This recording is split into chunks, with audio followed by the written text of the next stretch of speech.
This is the 12th Man Postgame Show, powered by Real Steel. Find yours. Visit your local steel dealer today. On your home for the 12th Man and the NFL. Seattle Sports Radio 950, KJR. Well, here we are after a Seahawks game that was ugly at times, was beautiful at times, and featured a backdoor cover that I'm sure will be mentioned tonight here on the 12th Man Postgame Show, presented by Steel and your local steel dealers. Real Steel, find yours. Visit your local steel dealer today. Matt Slickock-Mickle is here with you on the 12th Man Postgame Show, and I'm joined by Jason Puckett over there on my left on the video screen. We're live right here on Sports Radio 950 KJR. We're on all the platforms, YouTube and Facebook Live and Twitter, so check us out wherever you are, whether you're in the car, at home, whatever you're doing. Puckett, first of all, the Seahawks win 23-17. I've got three different scores written down because of all the needless scoring in the end. But as Scott Van Pelt popped on the TV to promote SportsCenter and said that last Hail Mary and two-point conversion, significant to some. What's the total in that? 23-17. I'm not good at 40. At 4. I know you're What cool. was the total? 40 points. What was the total for the what was the total? 46? Something like that. 48.5. Yeah. Well, anyways, I mean, plowing ahead. Okay. For some of those who told you to take the under, that's the worst beat ever. I know we'll talk about the game. We got to cover the game. That's the worst beat ever in the history of bad beats. They were favored by 6.5. Yeah. And I texted you literally 5 minutes before that. You know they're going to get a garbage cheating. Oh, we'll be fine. And then they get the ball back. Like, oh, we're in the clear. We're in the clear, of course, because we took the Seahawks minus 6.5 in Factor Fiction. Sure. And then they get the ball back, and I'm thinking he's winding up. And if you remember, if you go back and look at the play when he's winding up for the Hail Mary, someone's about to sack him. I don't know who it was. It might have been Punafort. I'm not sure. Almost had him. And then it goes up, and I'm like, oh, my God, he's going to catch it. Tip, catch. I'm like, now he's going to go for 2. Unreal. And now I'm wondering with Peterson, did he know the spread was that? Because why would you go for 2 there, really? Well, you kick the extra point. It's 7 points. You go tied up unless you want to go, because if you don't go, you don't get the 2. New thing. This is the new thing now. If you're down 14, because the theory is 50%. You're 50-50 to make the 2-point conversion. So if you get it, if you figure in 2 tries, you're going to get it one or the other. If you get it the first time, then now you just have to kick an extra point to win. That's why. I think he had money on the game. But I think he knows he's short-lived in his job. He's not drawing that paycheck longer. But hey, other than that, I mean, it's a classic Seahawks game, right? I mean, they just kind of let him hold, hang around. It's rounders. Check, hanging around, check. I mean, kids got alligator blood. Yeah, but at the end of the day, defense did what they had to do, and the offense kind of let them down, especially in the first half. Just some inexcusable play calling and execution. Yeah, it definitely could have been a wider margin. I mean, watching the game, we never really felt, nervous during the game, even though the score was kind of closer. They definitely could have drawn that out. But defensively, I think is where we start with this game, because the first 5 drives of the game for the Eagles are 3 and outs. They don't get a first down until under 5 minutes to go in the second quarter. And for the second straight week, I'm talking about a defense that at times and in certain ways kind of look like a throwback. That's something that the LOB style defense would have done in terms of suffocating an inferior offense like that. And they came out and did their job. They did everything right. There was nothing that they didn't do well, obviously, tonight. I mean, other than just knock the ball down at the end of the game. God almighty, I won't sleep tonight because I know you won't. That's gonna drive me insane. That will fester. Oh yeah, that will fester. But the defensive line, got after him. I thought that, we talked about it today on the show. One of our kind of high efficiency players to watch for tonight was going to be Jamal Adams. That was Jamal Adams' best game, minus Atlanta. I mean, if you go back to the Falcons game, he was everywhere. He played fast. He was aggressive. There was a couple plays downfield where he was in coverage and he played well, which of course has obviously been the knock there on him. Up front, they were, they just did it. Benson Mayo was great. Rasheem Green with the sack. Carlos Dunlap. I mean, they just held their own against a measly offense. Now, I'm excited about what they did, and everyone should be. you do have to keep in mind of what they were playing. I mean, they were playing a completely terrible, measly offense. I mean, a really bad offensive team. It's true, but I think this team has played bad offenses before this year. Atlanta, when they played them, was kind of a bad offense. The Niners game, which they dominated, was a bad offense, but they had 3 wide receivers go 100 yards in the Falcons game. I guess that's true. You didn't get 6 sacks in those games like you got in this game. No, you weren't harassing the quarterback all game like you were this game. Yeah. And I mean, it's another team that really just showed no interest in running the football. The Eagles 9 carries for 28 yards from their running backs. So another game where you totally shut down the run and made the Eagles one-dimensional, and that dimension, by the way, isn't very good in Carson Wentz. So it played right into your hands. Yeah. I mean, they were playing behind the 8 ball. I mean, with the Eagles because of all their issues offensively, and I guess that the great thing about what the Seahawks did is they didn't allow, for the most part throughout the entire game, they didn't give everybody anything cheap. They didn't allow any fluky plays at all. They pretty much stymied that offense throughout the night. And, I mean, you look at the first series, the 7-year-old, the vampire, said something astute observation as he was sitting on the couch with me. He's like, they just made them punt and they never made a tackle. Yeah. I mean, think about that first series. They didn't even make a tackle and they forced the Eagles to punt. So, I mean, the Eagles just have their own issues. I mean, Wentz, Peterson, I don't understand what the Jalen Hurts plan was tonight. Well, what was that plan? You brought him in for 2 plays. Yeah. He completes a pass, and then on 3rd down, you bring in the other guy. I mean, I'm not sure what the resistance is there from Doug Peterson to play him, but Seattle, Shaquille Griffin played well. It was good to have him back. Yeah, good to see Chris Carson back. Yeah. Flipping to the offense too. It was the offensive line. I felt like that was a real challenge for them tonight, and so good D line.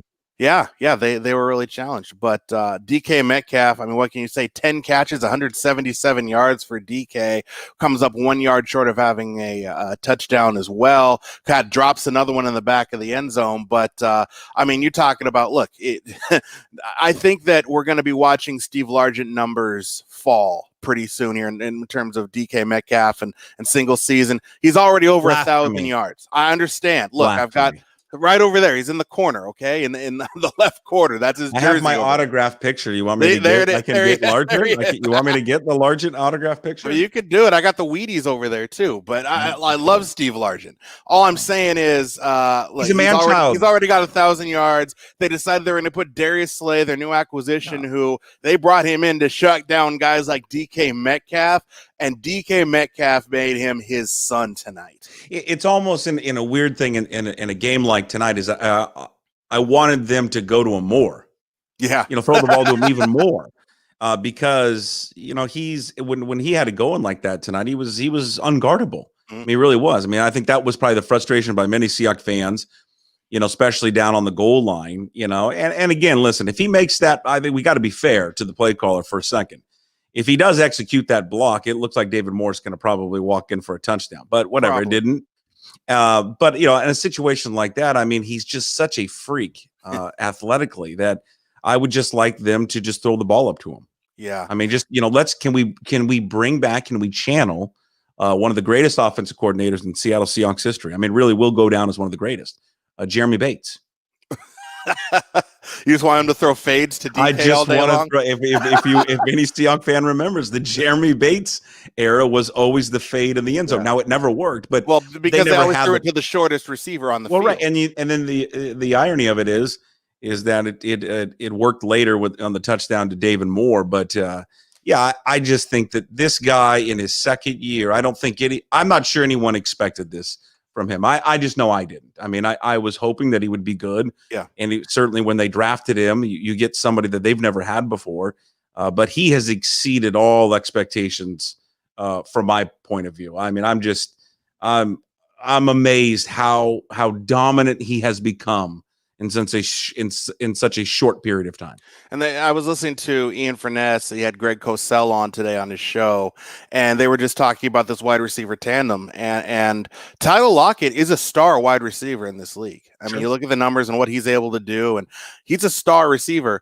And they now have a superstar, and I think we can put DK in the superstar category. Oh, so just a really nice nice combo to have for Russell Wilson, and makes things easier. It would be nice that, maybe, when Hugh comes on later, I think something I would like to see. This is not a knock. I mean, David Moore had a touchdown, so I don't want to, there were some other plays that I thought David just kind of struggled at tonight. I mean, really just wasn't getting upfield on a lot of, receptions.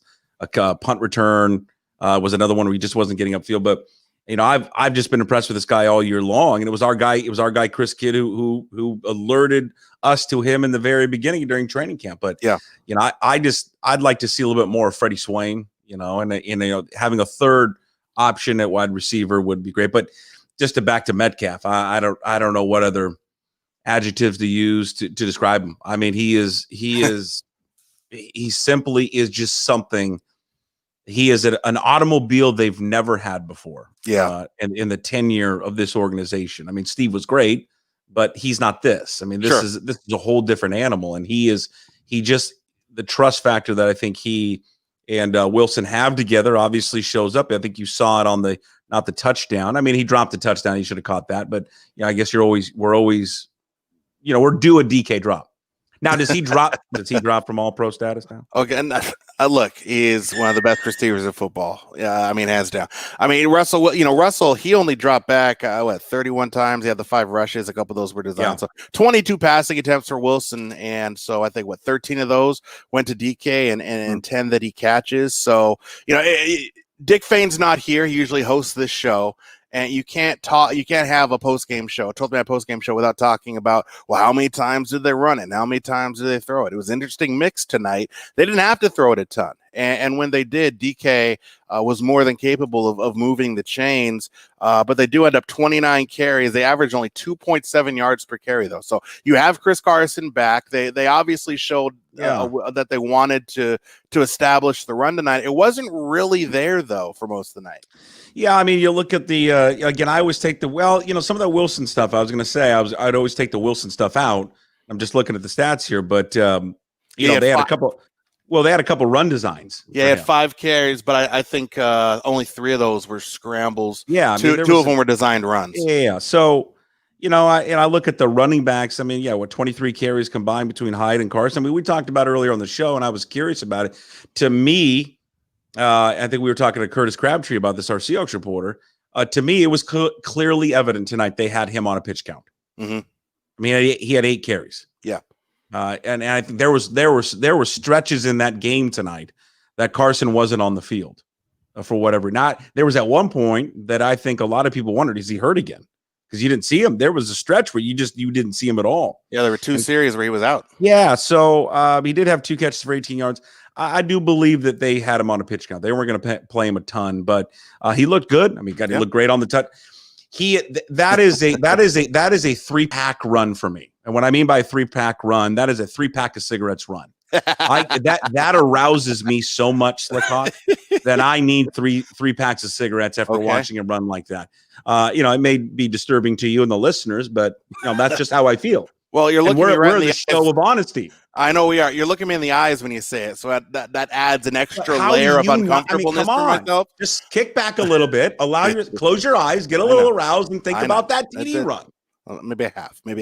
Man, I'm telling you, does that not get you going? That's the type of stuff that dude brings to the team. Is that effort? And that running ability. But the thing about having Carlos Hyde too, I love that they have Hyde because he doesn't have to do it all. And it shows that you've got a legit second running back too that fits the running style that Pete Carroll likes and can move the chains as well. So I know the holes weren't there necessarily tonight, the running lanes, and so there was they didn't have a lot in that regard tonight.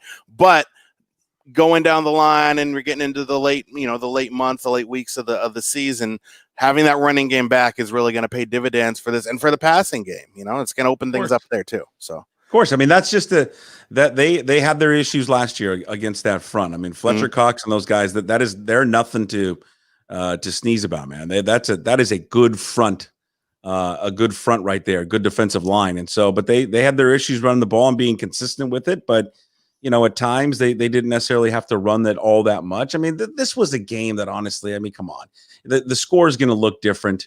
And Yeah. again, I remind you, it's 23. What was it? 23? 23-17. 23-17. Yeah. 6.5. 23-17 Seahawks is the unbelievable score of the game. And look, really, I mean, they could have shut them out in the first half. I mean, the first score for the Eagles was aided by an egregious non-call where the ball goes over Carson Wentz's head, 30 yards behind him. He throws it out of bounds, a full 3 yards short of the line of scrimmage. They don't award the intentional grounding, saying the ball reached the line of scrimmage, even though there's a referee standing right in front of the yardage marker, right on the line of scrimmage. So I don't know what they didn't see there.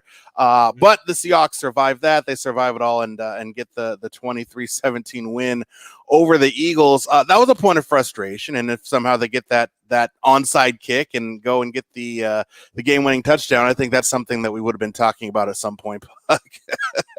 Well, yeah, but you know what? Yeah, you're right. I mean, obviously, if that had come back around to hurt Seattle and to bite them, yeah.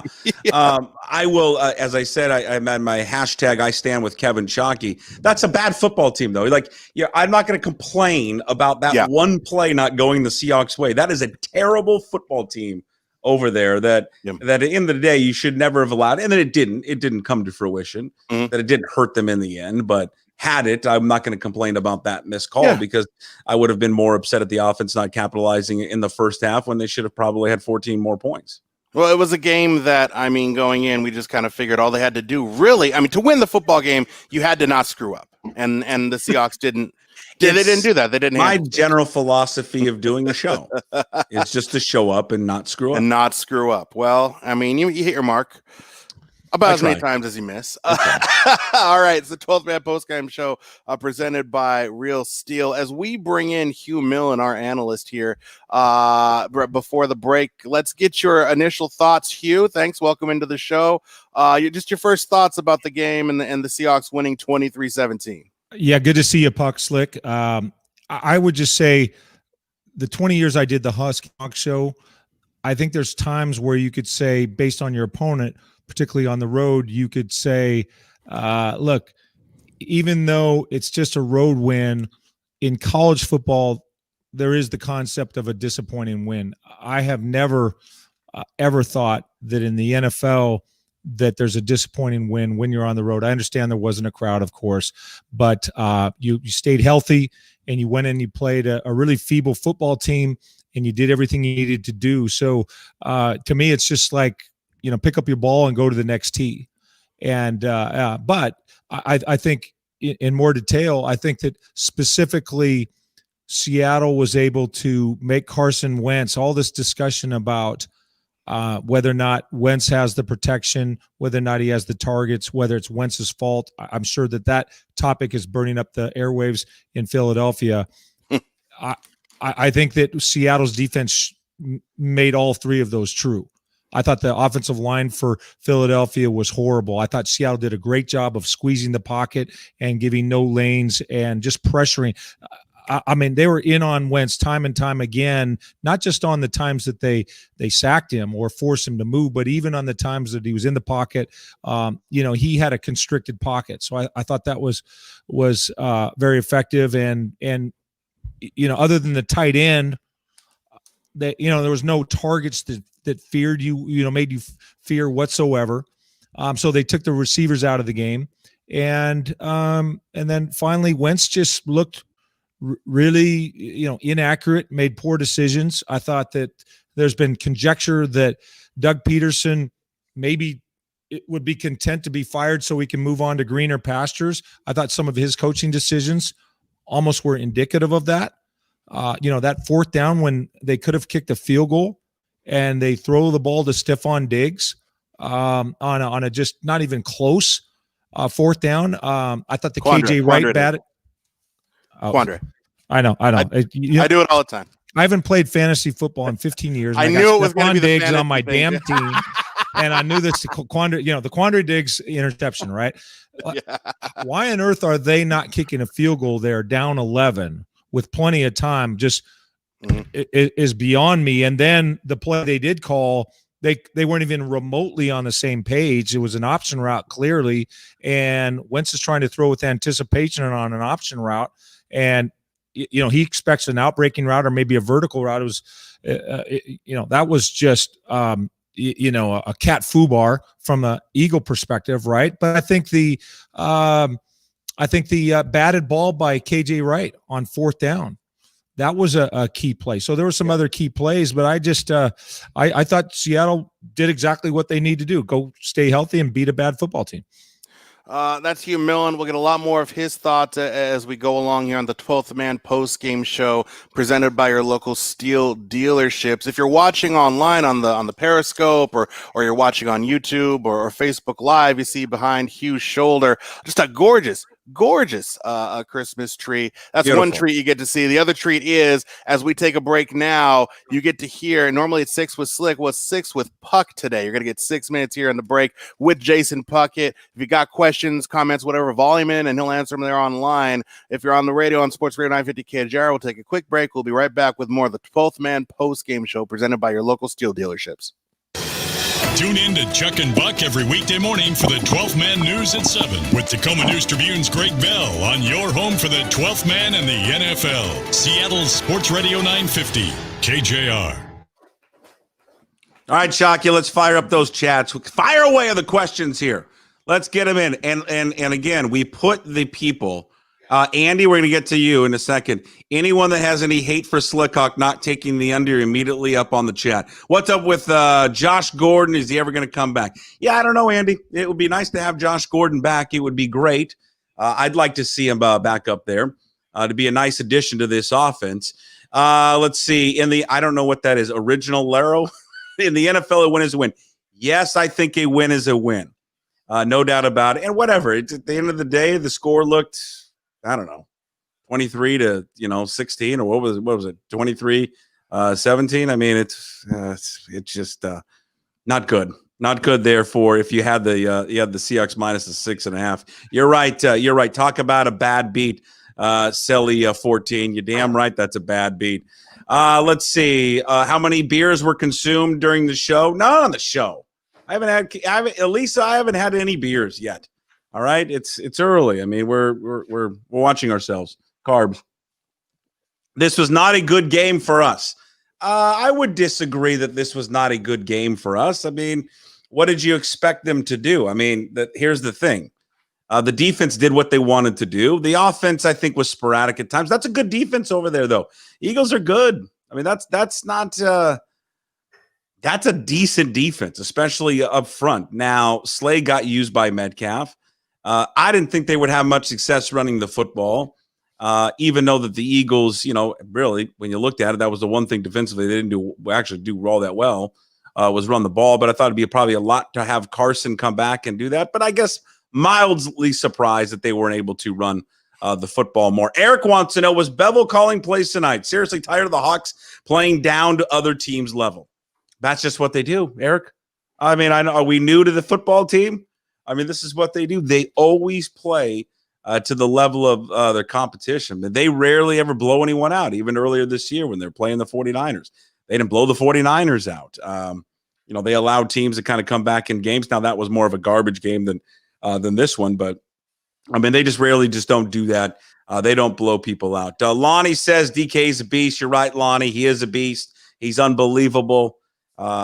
He's like nothing that this club has ever had. They've never had anyone that is like this. And you were talking to a guy who is an ardent Steve Largent fan, who bleeds Steve Largent. If you cut me open, Steve Largent would pour out. But DK Metcalf, he's nothing like, they've never had anything like this. If you're wondering the art behind me, yes, thank you for asking. That's kid art. You know what that is? Those are guitar picks. Huh? That's pretty damn good.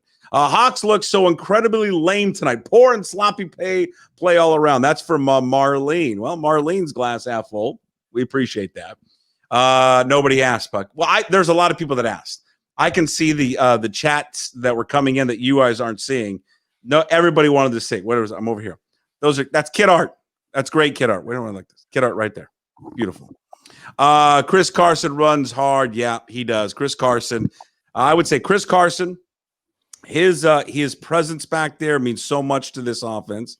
He clearly is an immense difference maker what he means to how this offense operates. Just his presence makes everything go better. But I'll be honest with you. I mean, the offense wasn't, they were just off kind of all night. Did you not kind of feel that?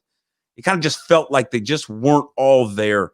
That Wilson at times felt a little, I don't know, panicky. It felt like in the pocket, just didn't make, he made plenty of plays to DK Metcalf, but they just kind of were a little off.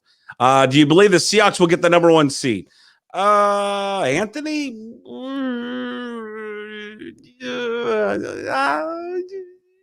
No, I don't think they will.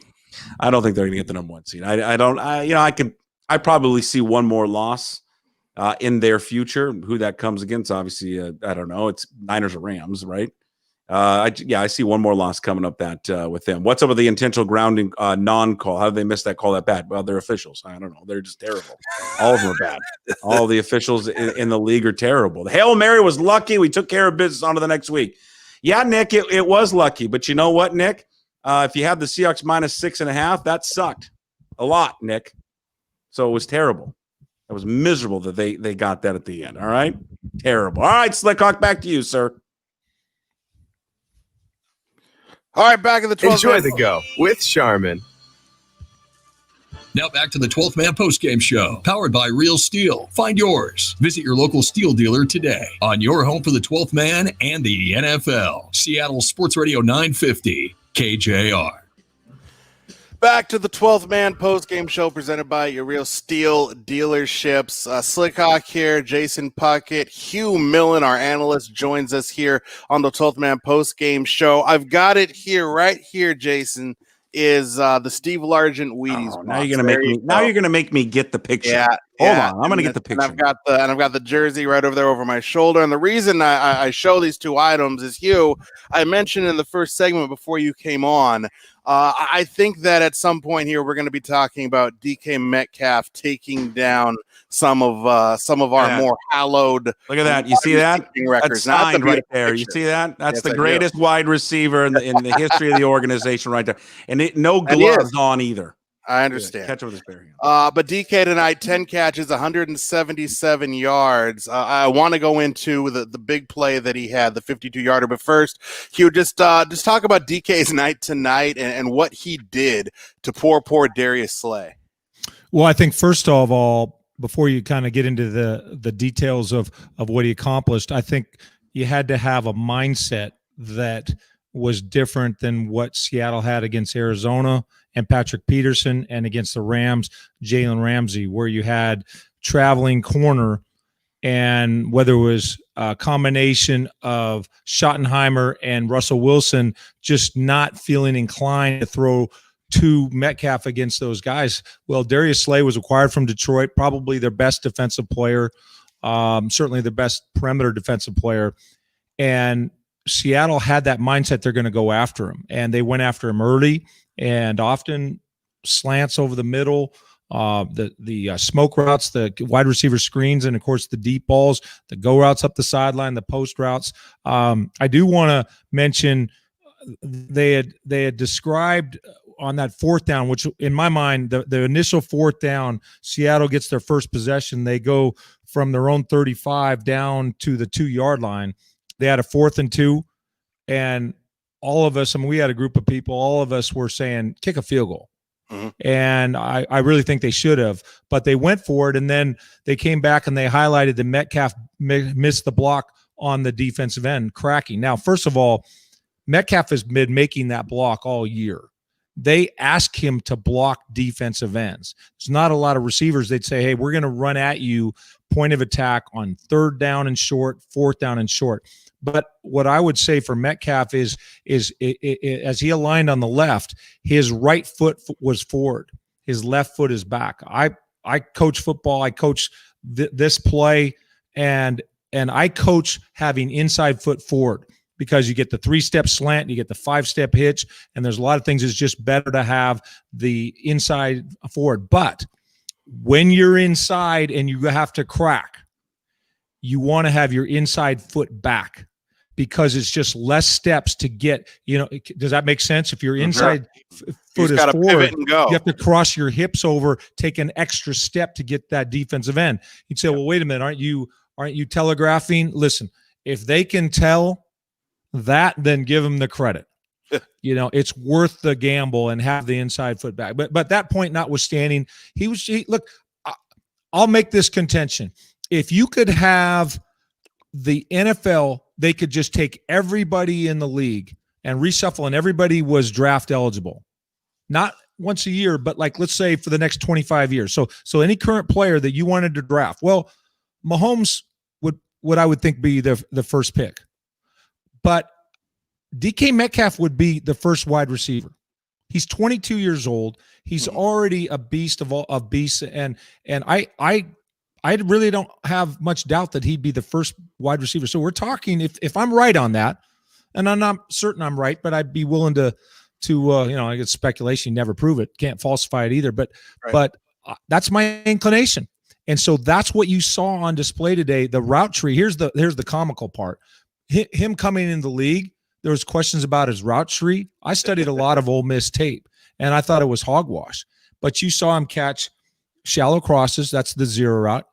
Did he catch he caught a speed out? That's a one route. He caught more than one slant. That's a two route. Catches the speed out at 12 yards. He runs the dig route. That's the four route. I don't know if he had a curl. That would be the six.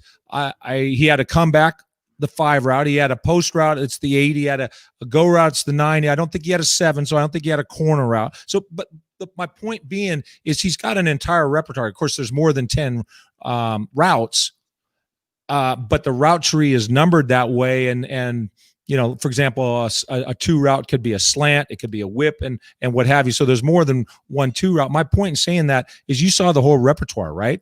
Yeah. It'd be like a pitcher who came in the league and they said, well, he's only got a fastball. Mm-hmm. And then now he's out there putting on a masterpiece, and he's got a 9-inning shutout. And you say, wait a minute, the dude's got like 5 pitches, or 4 pitches that he can throw with in a full count. He's got 4 different pitches he can throw at you. So he's that caliber of player. And you saw all of that going against their traveling corner that just couldn't match up with him whatsoever, Darius Slay.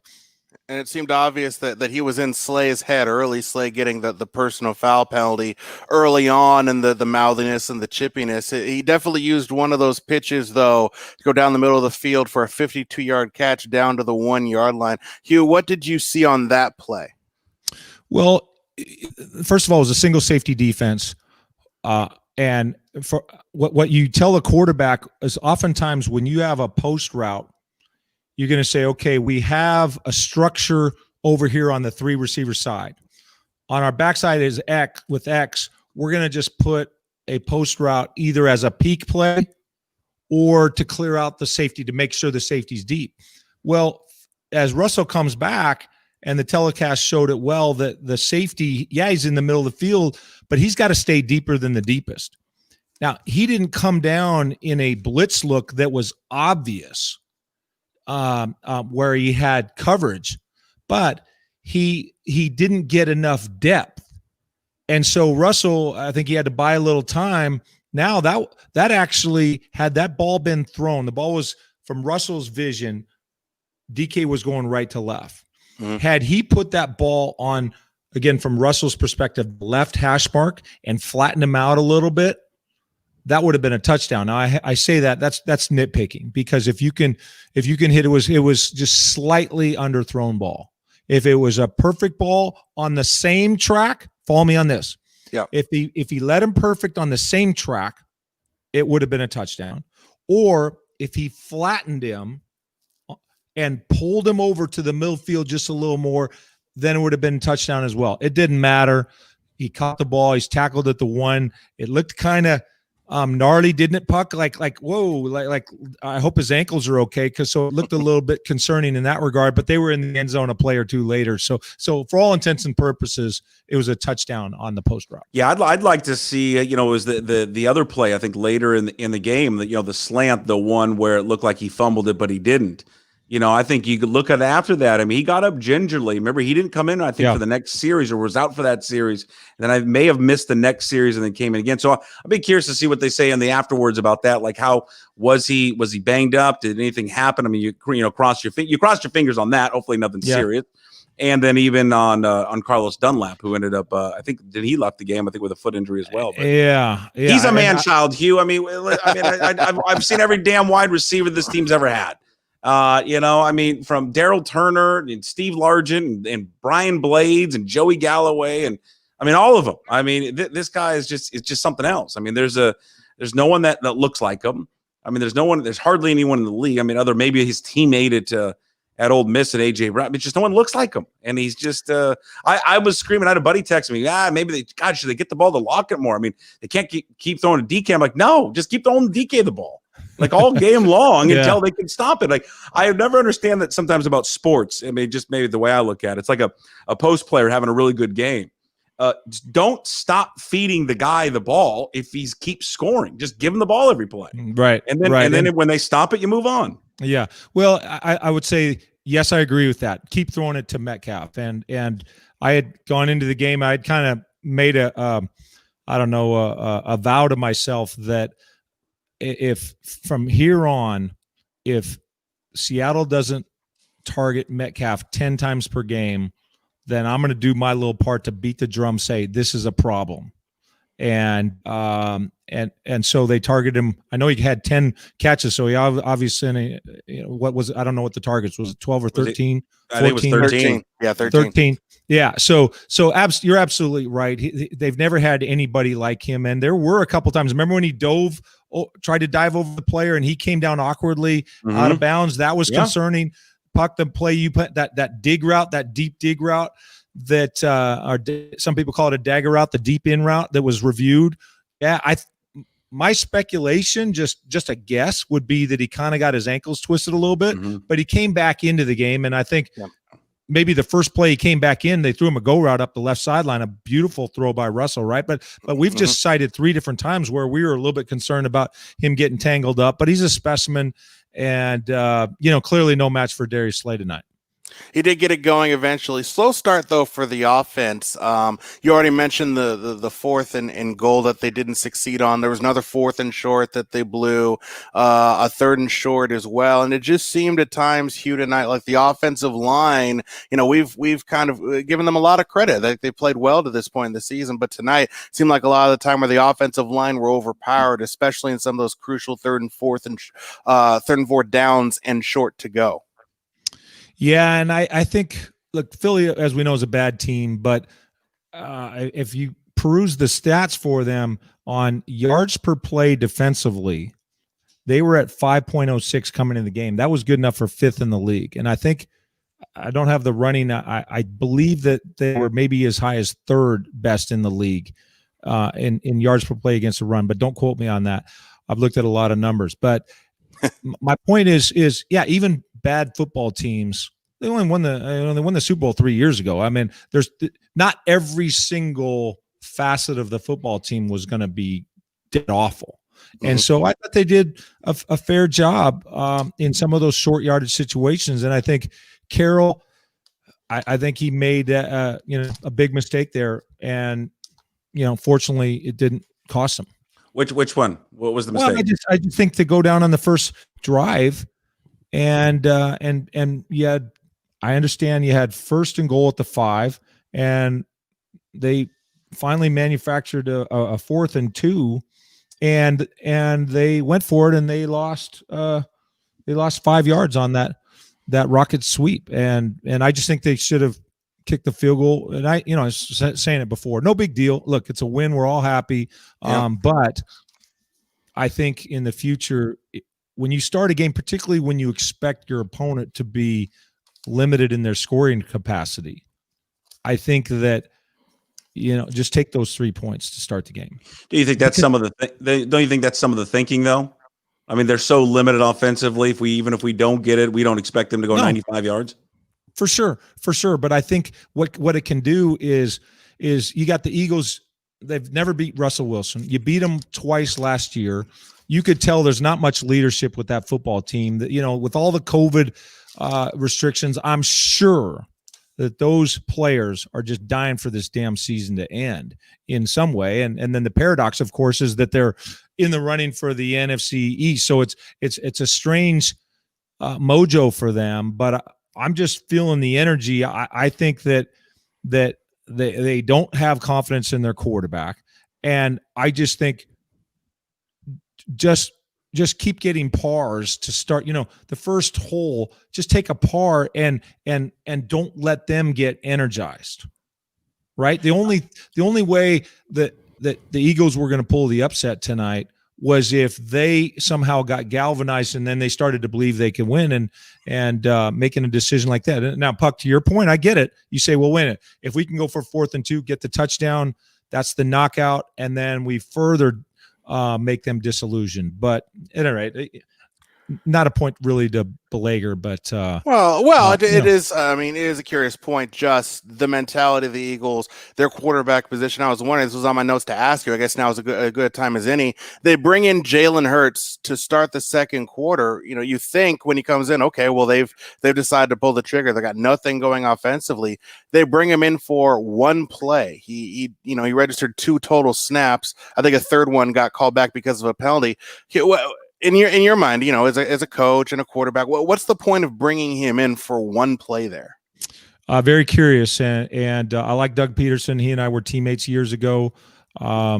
He wouldn't tell me if I were to ask him, and of course I wouldn't ask him. I don't know what's going on there. There's been reports that I think are at least somewhat plausible that he didn't want to draft Hurts. B, there's reports that Lurie, the owner, told him you have to play him if this game gets out of hand. C, that perhaps even Peterson wouldn't mind being fired because he could start anew. So there's some things going on there. My hunch is that where there's smoke, there's fire, and I think all of that culminated tonight in, as you described there, a very curious set of circumstances involving Jalen Hurts. I don't think Jalen Hurts is a panacea, but at this juncture, let me ask you this. If we're doing Philly talk radio, or if I put myself in a position of being a teammate once on the Eagles, or currently on the Eagles, or management, or put yourself in any capacity, if just a fan, do you have any confidence that Carson Wentz is going to be a productive quarterback going into 2021? I wouldn't. No. And something's happened with him. He doesn't play with confidence. It's almost like I was in preparation for coming in. I'm thinking, what athletes that just kind of lose it mentally, like Steve Sachs. That's a way back machine deal. The all-star second baseman for the Dodgers. All of a sudden, he couldn't throw to first base. Maybe that's a bad example, but something's happened with Carson Wentz where his accuracy is poor, his decisions on his trajectory is poor, his reading the defense, his decision making, where he's going. I mean, there's just so many aspects of poor quarterbacking that he had, in addition to no help around him. So, right. So where does that lead you? Do you give Jalen Hurts a handful or a half a dozen games to see if you've got anything there? It's probably doubtful that he's a upper echelon quarterback, just based on reports of how he's done with Philadelphia. You watch the game tape closely at Oklahoma. Yeah, he's a great runner, but does he really have the sophistication to be a top flight NFL quarterback? Probably not, but maybe. I mean, we talked about this on the show. I think this week and last week. I think the Super Bowl ruined him. I think it ruined him. I think he's been done from that. I think from that moment, he's been done as a football player, because I think you played at the highest level. You would know this certainly more than we would. I mean, so much about sports is the mental side of it. Obviously, physical part is great, and there's a lot of guys who physically can probably play. I don't know how this translates so much more into football, but I think of golf all the time. There's a lot of guys that can scratch golfers. They're +5s. They can play. But it's the mental side of things. And, I think watching that team win the Super Bowl, and I think seeing that the backup goes and leads that team in the playoffs and then beats that team led by that quarterback and then wins the MVP. And then hear the stuff and the reports coming out of the locker room, how beloved he was. I mean, there's always been this knock on Wentz. He hasn't been a locker room guy. And I think from that moment, I just think it's done. His confidence level has never been the same. And it's you've seen it kind of whittle down since then. I hear you, Puck, and I'm tracking with you because now as you're talking, I'm saying, okay, I'm listening to your claim and I'm listening to your evidence for the claim. And the fact is you're talking about something that cannot be reasoned deductively. Like we can't have a conclusion follow logically from premises, but this is more abductive reasoning, which is inference to the best explanation. It can't be proven. But that doesn't mean that claims that are abductively reasoned aren't true. And so the inference to the best explanation, we take the known phenomena. We say what? All right, here's the facts. He was an MVP level player in 2017 until he got hurt. Now he's dead awful. What could account for that? And I think your explanation is on. I think you're on the money. I think that's really difficult. I think he's a sensitive guy. You know his personality. He's a hell of a guy. Put it this way. You'd want him to date your sister. He's a top flight human being. I think that he might even be too sensitive. Philly's as tough a market as there is. Sure. And so I think the whole idea that, as you said, Foles won the Super Bowl, he's beloved. It wasn't just winning the Super Bowl. It was winning the Super Bowl in Philly, where they've never won a Super Bowl. And so now, Nick Foles is, the favored son forever. He's up there with Rocky, darn near build a statue for him. Right. And so that idea and that energy in the room, that permeates too. Like, wow, look at this. We are on the hook. Did you see the cap number? Yeah. They would take a $59 million cap hit. The cap's only $200 million. And it's probably going to go down because revenues, it's always gone up, but with COVID and all. So you're talking about approximately a third of your cap value if you tried to get rid of them. So those players, Puck, Slick, I think that Jason's exactly right. I think that there's an energy there that the players don't believe in him, and they're sitting there going, man, this guy is stealing money, freaking stealing. Look at the guys that deserve to be paid like that. You count them on one hand. Pat Mahomes, Russell Wilson, right? Aaron Rodgers, Tom Brady, and they're looking and they're going, "What? We're paying this cat this kind of iron, and this is how he's playing." So I can just sense the energy. I don't see anybody coming up to him on the sideline and relating with him and giving patting him on the back. Something's awry there. I is my sense, and I think Jason's reason is as good as any. Steel dealerships are independently owned and operated, and with over 10,000 dealers nationwide, there's one near you. So support a small business in your community. Visit your local steel dealer today. Real steel, find yours. The defense has been criticized, and rightly so, a lot this season, but played a pivotal role in this Seahawks 23-17 win on Monday Night Football over the Eagles. We're going to talk defense with Hugh Millen next. If you're sticking with us on the stream, on Facebook, on YouTube, whatever, Jason Puckett's going to take you through the break. If not, you're listening on 950 KJR. Cool. That's great. We'll talk to you again in a few minutes here, but we're going to take a quick break on Sports Radio 950 KJR. Tune in to Chuck and Buck every weekday morning for the 12th Man News at 7 with Tacoma News Tribune's Greg Bell on your home for the 12th Man and the NFL. Seattle's Sports Radio 950 KJR. Does everyone want to see on the stream? Do you want to see the Largent picture again? I know Shockey, who's doing this stuff at home, and he's monitoring all this. There, you see that? Jason, best wishes, Steve Largent.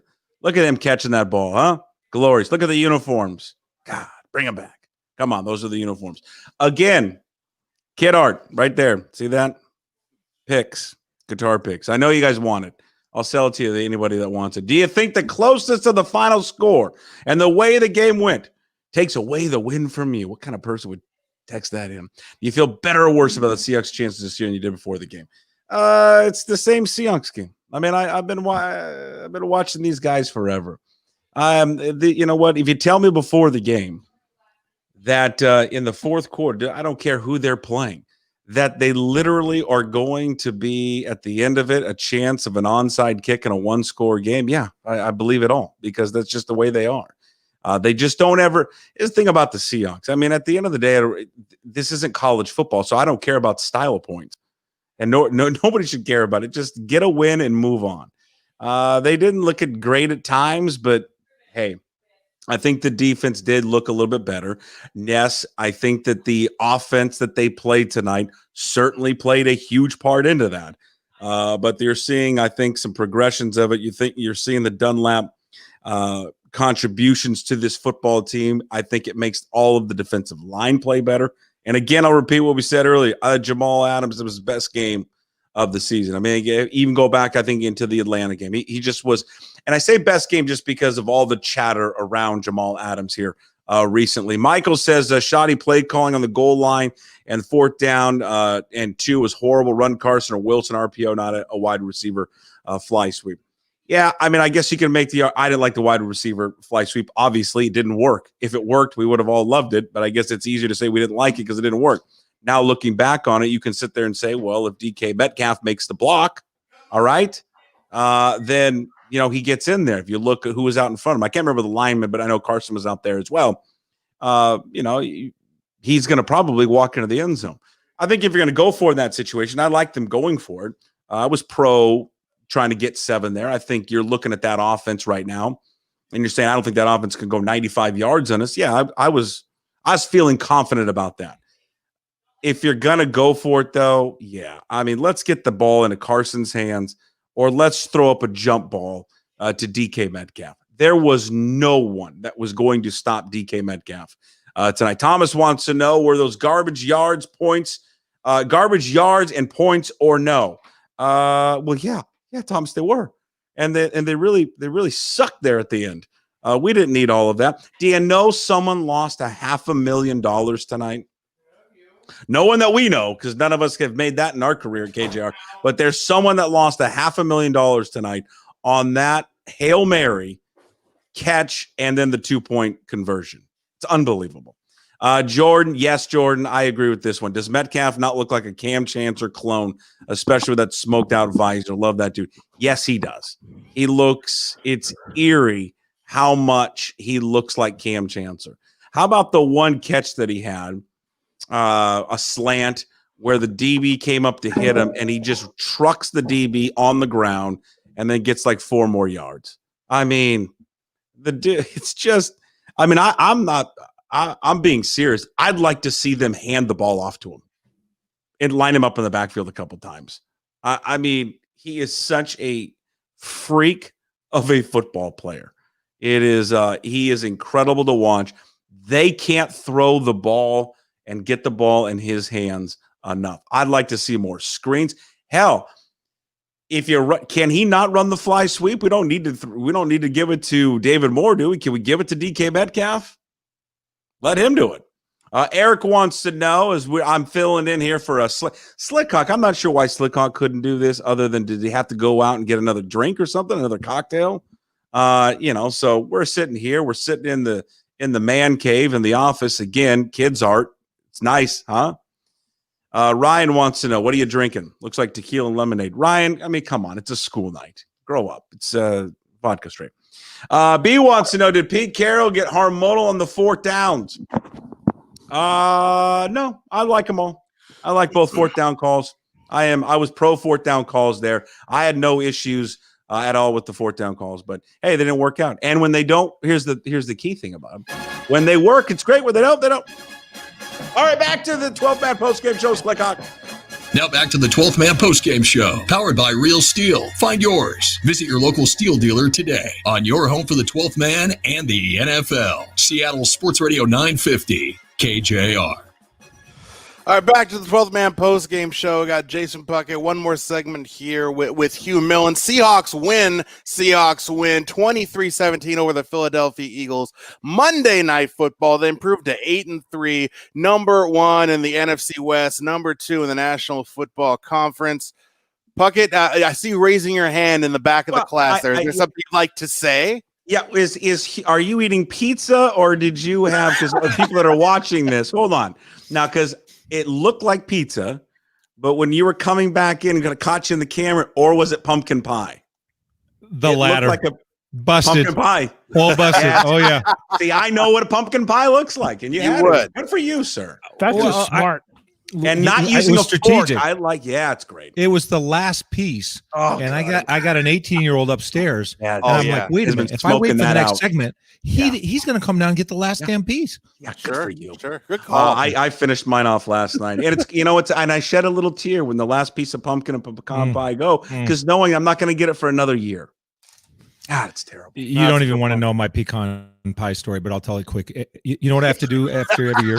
I have to take, and I've been doing this for like decades. I have to take dish soap and put it all over the remaining of the pumpkin pie, and then throw it in the garbage. I don't even trust myself not to dig it out of the garbage, so I put dish soap on it. That is a true story. I'm goony goo goo for freaking. Oh, I love pecan pie. Pecan pumpkin pie. It's once a year. And if you remember Eddie Murphy from the 80s, you know what I'm talking about. Goonie Goo Goo. It's right. Remember Goonie Goo Goo? I've got on the TV this writer. His name is Wright Thompson, and I'm looking at Puckett because I have my screen up. I could see both Puck and Hugh, and it's like a doppelganger on the TV right now for Puck. So I don't know. Successful people usually are good looking and look alike, man. You look exactly alike. You know what didn't look alike was his defense. It didn't look alike to the defense we've seen most of the year. Now you could talk about the opponent, whatever. Still an NFL team on the other side of the football, and I know we've been real critical of the defense, especially the pass rush. Hugh, 6 sacks tonight. It seemed like all the elements of everything we've wanted to see to this point were there tonight. Well, it's starting to trend real nicely for Seattle, and the simulation of Carlos Dunlap on there. Although, by the way, what could have been the play of the game, the grounding call that wasn't when Wentz ran backwards, and it should have been a 30-yard loss. Come on, Carlos Dunlap. You've got to take the correct angle on a right-handed quarterback. You've got to come from the outside, close in. You can't let him escape out of there. But no, he's really been a good addition for them, and I think it helps them play with some 4-man rushes and get some pressure, and he can force the quarterback to move off the pocket and off of his spot, and other guys are getting some of the sacks. So I still need to see it one more week or two against a good team, and probably not going to get that opportunity for the next few weeks. But it certainly is boding well, because I thought that we talk about the time the quarterback has, but when you constrict him, that's something I would. If you were to ask me what is one component of football that most affects winning and losing, but is not reflected in any statistic. Well, we know this can be verified that the number one correlation almost always to winning and losing is net turnovers, right? Mm-hmm. There's also been studies that have suggested that net explosive plays have either the number one or the number two correlation to winning. Net yards per pass attempt. I've seen studies where that has been advanced as a strong correlation to winning. But all of those, again, have statistics. The one aspect that affects the game the most that does not have any statistic to it is your defensive line pushing their offensive lineman back into their quarterback's lap. You don't get a sack out of it. You don't get a quarterback hit out of it, and you don't even get a quarterback hurry if the quarterback doesn't move. But when that pocket squeezes in on you, trust me, and I'm 6'5", I can tell you from experience that when that damn pocket squeezes in on you, it's hard to function. And Seattle did that on a continual basis tonight. What'd you think of the way that Jamal Adams played tonight, Hugh? It just felt like, I said it earlier that, maybe even going back to the Atlanta game, it just felt like this was the most engaged he was. He looked extremely fast. Just kind of seemed like he was making plays out there left and right tonight. Yeah, I think he obviously had a good game. I think they set the table for him on one of his sacks. he was entirely unblocked, and that was a bust offensively. He had another sack where he was unblocked, but I'll give him more credit because that was kind of more of an instinct, like, okay, a delay blitz sack. But, he had a hard hit out on a swing pass. He came in and what's called gap scheme as opposed to zone blocking. Offensive linemen, zone blocking can be very effective, but it's not as physical for any one person as gap scheme blocking where you're blocking down to the point of attack and then the linemen are pulling. There's more opportunities for real combat on gap scheme running plays, and he had a time where he stuck his face in the honey bucket and was willing to take on a gap scheme blocking, so he showed toughness there. There was a couple mistakes he made. He lost leverage on some plays, and from a coverage standpoint, he allowed a 27-yarder to their tight end in man coverage. So it wasn't a flawless game, but it was a very good game. And I think that, as you point out, Puck, in addition to the plays he made, he's walking around trying to engender this swag for the football team. And he's going to woof. He's going to let you know that he's going to grandstand and posture for you. And every time he makes a play, he's going to make sure that you know about it. But I think that he's a good enough player that he brings a presence so nice night for him. Because of the opponent that the Seahawks faced tonight, in terms of the quarterback, the lack of weapons they really have, were you able to really get a sense of if things were better as far as having Shaquille Griffin back and how the secondary played with the combination of Griffin and Flowers? Well, they played better, and you can only just line up and say they played well, and their guys didn't catch balls. And I think there was a suspect pass interference there on Shaquille Griffin, but it was only 9 yards. Certainly, if you had gone to Pete Carroll and said, look, I'm not going to tell you any other thing about how the football game is going to go. All I'm going to tell you, there's 9 other guys. Now, I understand there's more than 9 because you have substitutions with nickel and dime and all that stuff. But I'm going to tell you 2 guys, and this is exactly how they're going to play. And you saw he was able to see the movie of Shaquille Griffin and Trey Flowers. He just said, okay, I'll take that. That's good enough, because he wants to, Carroll, he tells us, you got to stop the run first. Seattle did that. And you got to stop the run from the inside out, meaning you can't get gashed in the middle. You got to spill plays to the outside. That's philosophy number 1. And then you got to defend the pass from the top down. No deep balls. And I'll check out here. How many times did Carson Wentz have a completion over 20 yards? 10 longest plays for the Philadelphia Eagles. There's only 3 of them were over 20 yards. Mm-hmm. And they were. You had the Hail Mary. You had one to Rodgers. The Hail Mary, and then the one that Goddard beat. We just said Jamal Adams. Right. Yeah, and actually, you know what? The other 20-yarder was a scramble. I saw Carson Wentz. I assumed it was a pass. So there was 2 pass plays over 20 yards, and we've had post games here. I believe it was the Cowboy game. Oh God! Where there was 9 pass plays. I remember that over 20 yards. I remember that. And the 10th one was 19 yards. Yeah, I remember that specifically. Good Lord! And so we're doing a post game show now where there was nothing over 30 yards.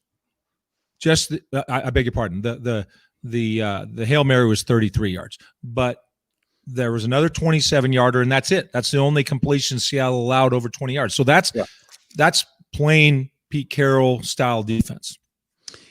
The one thing that was driving me nuts tonight, and obviously they waste 2 timeouts. Not one of them wasn't because of the clock running down. They just wanted to talk about the 4th down call correct there in the first quarter, but they used 2 timeouts in the first quarter.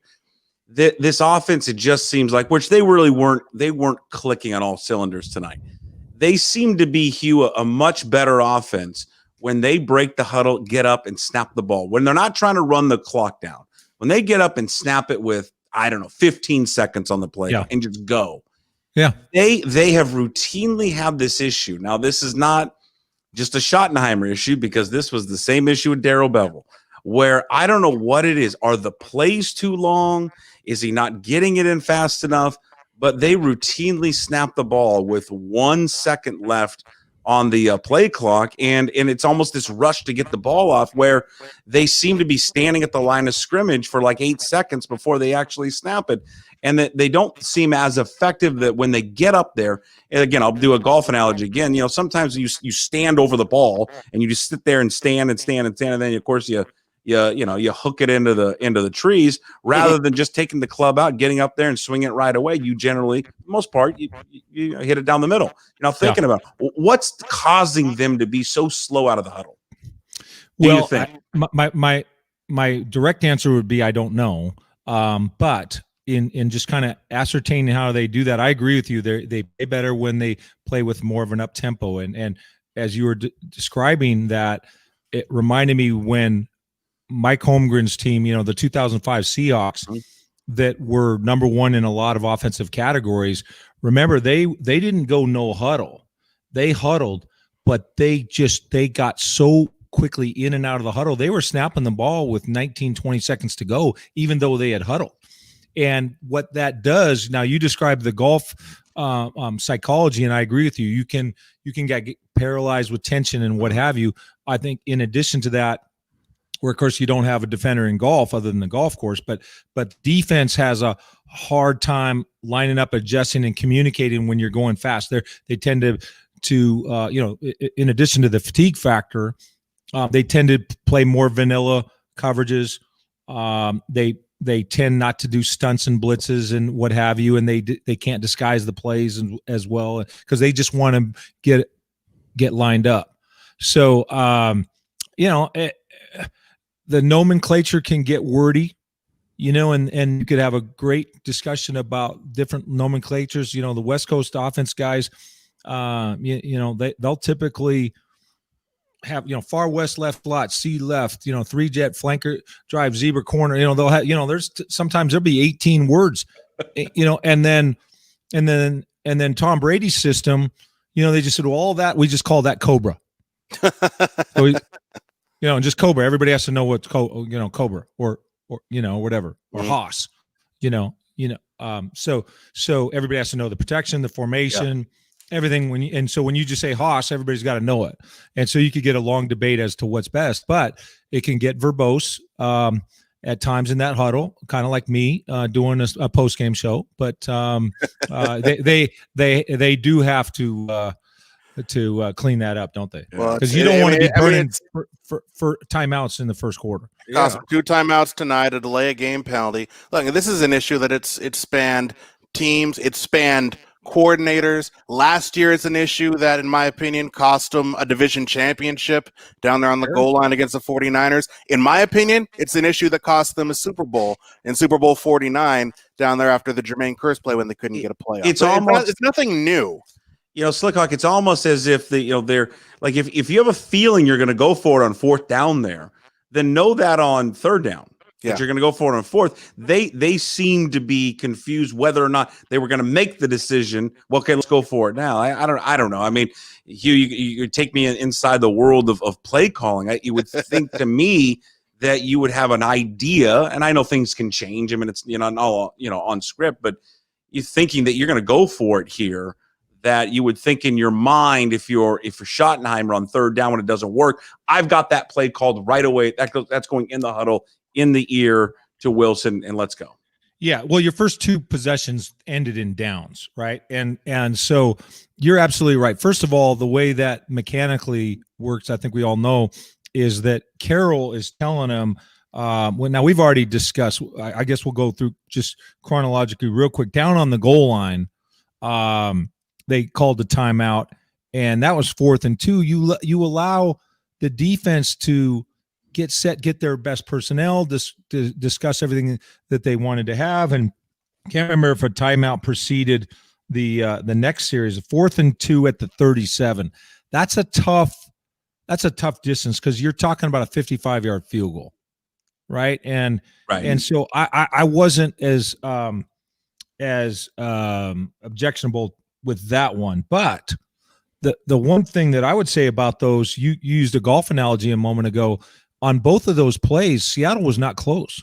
They didn't scare the hole. It'd be like saying, all right, I got a 7-foot putt, and you miss it the full width of a cup. Like you didn't even scare the hole. And so because he had a 5-yard loss on the first one, and then what was it? A sack on the second one. And so they've just got to execute better in that situation if they're going to put themselves into those downs. I mean, there's generally, call it 150, 160 plays a game. They're not all equal. We all know that they're not equal, and you don't have to win every play to win every game. And in fact, a lot of times teams will win 35% of the downs over the course of an entire football game. But if they win enough of the big downs in the right way, you can win the football game. Mm-hmm. Hugh, we're going to let you run. I know you got a big morning coming up, Monday morning quarterback at 7:20 with Chuck and Buck to kind of set up. Look at that. Look at that. He's got more pumpkin pie. I just want to say how much respect I have for you. If you're not watching on the stream, he was going to eat another piece of, or is one piece of pumpkin pie that his kid was going to snatch from him. But I love just eating it like a piece of pizza. I think that's the way you should really eat pie. You don't need in the refrigerator.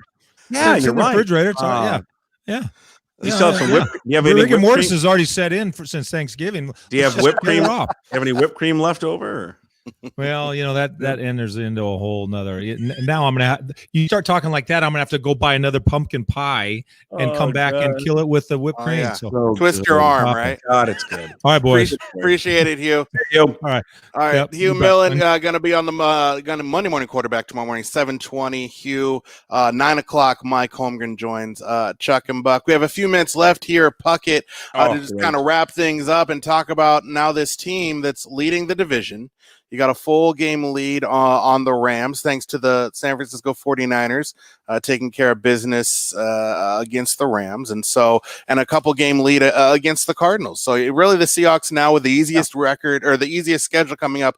They're in the driver's seat in this division. Certainly the road is plowed ahead to at least the 2 seed if they do everything that they should.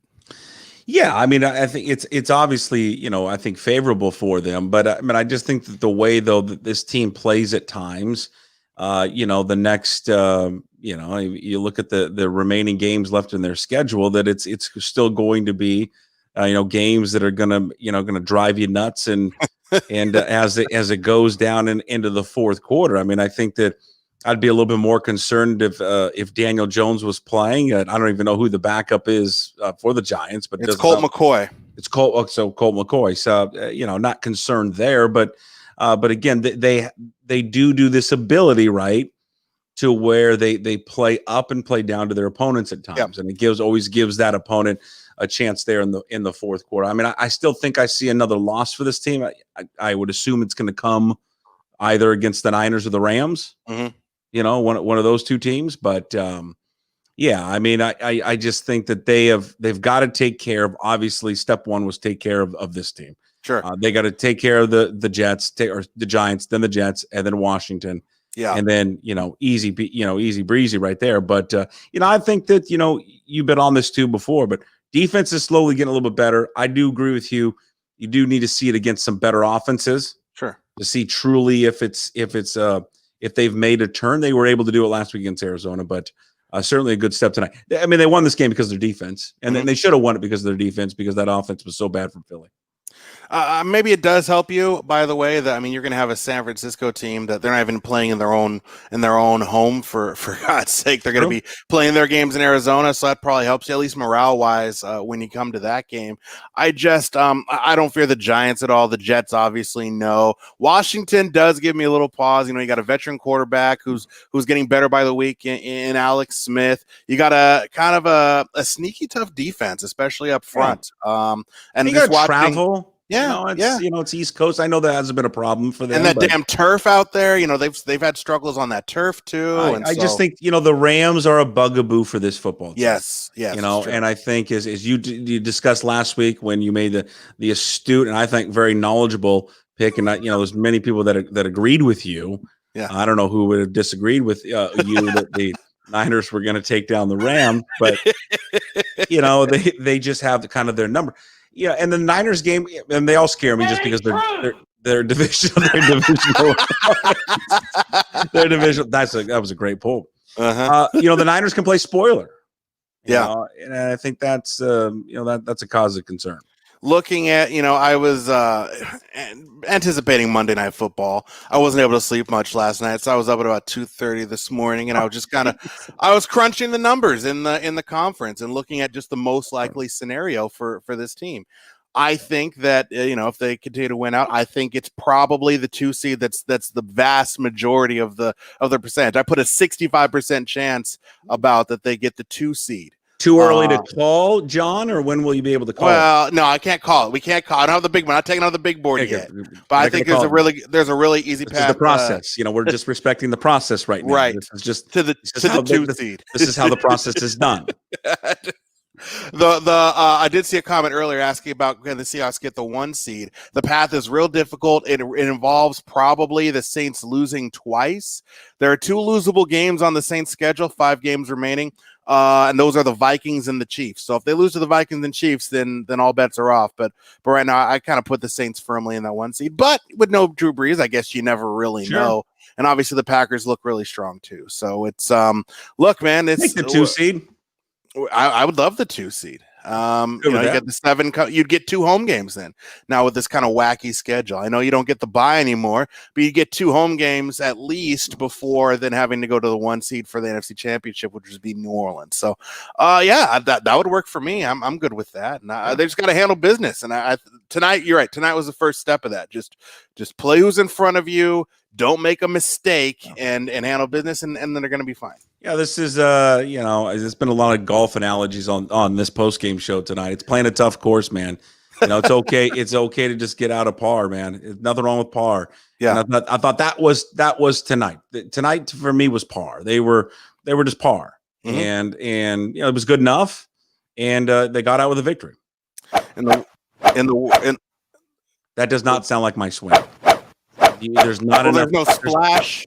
There's not enough splashing, and there's not enough. You need to find a golf swing that has where you're hitting the ground first, and then the ball. See how they do it, Matt, is they hit the ball and then the ground. Yeah, you chunk it like I do.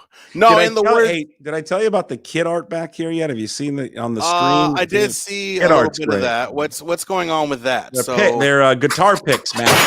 Oh, really? Guitar picks. Okay, all right. I like that. Come on, you've got 4th graders made that, Matt. Come on. Really? No, that's cool. I don't have any kids, so I just have behind me. I got these jerseys. Oh, I got a Christmas. Those are your kids, though, Matt. Let's be honest. Those are your really kids. there. Do you see my Christmas tree here behind me? It's not as grand as Hugh Millen's Christmas tree. Kenny Easley 45, or for those not watching the stream but listening, the Kenny Easley 45, the Cortez 96. Now for those at home, when we go widescreen, Kenny Easley used to play safety for the Seahawks, and Cortez Kennedy was a defensive tackle back in the day. And you go wide. I got Walter Jones. I got Steve Largent. So you did a great job tonight. A great job of hosting this show. I'm not sure why if Fane gets it back. No Wally Pips here today. I'll be happy to turn the reins back over to him. I don't know. I think you've been Wally. I think he's been Wally pipped. I appreciate you coming on. It's been a good night. Seahawks win 23-17. You can hear Puck and myself tomorrow 10-1 on Puck and Slick, where I'm sure I'll be rightly ridiculed for talking Puck it out of taking the under in this game. Yeah, it's fine now. We'll see what it is at 10 o'clock. It's fine. It's just son of a. I cannot believe they lost that line. That's on gross. That was terrible. Disgusting. That's disgusting. Tickets being ripped up all over the country. All right, Kevin Shockey, big thanks to you back at the 950 KJR studios. Thanks to everybody watching on the stream and listening out there on Sports Radio 950 KJR. We'll pick up the programming day tomorrow at 6 a.m. with Chuck and Buck. As already mentioned, Hugh Millen joins at 7:20 for Monday Morning Quarterback. Greg Bell at 7. Mike Holmgren at 9 o'clock, the whole 9 o'clock hour with Hugh, Chuck, and Buck. So that'll be tomorrow, Tuesday, Morning Quarterback at Sports Radio 950 KJR. For all of us here, thanks for listening, and go Hawks. Tune in to Chuck and Buck every weekday morning. Thanks, fellas. 7 Hey, with Tacoma thanks, News John. Tribune's Greg Bell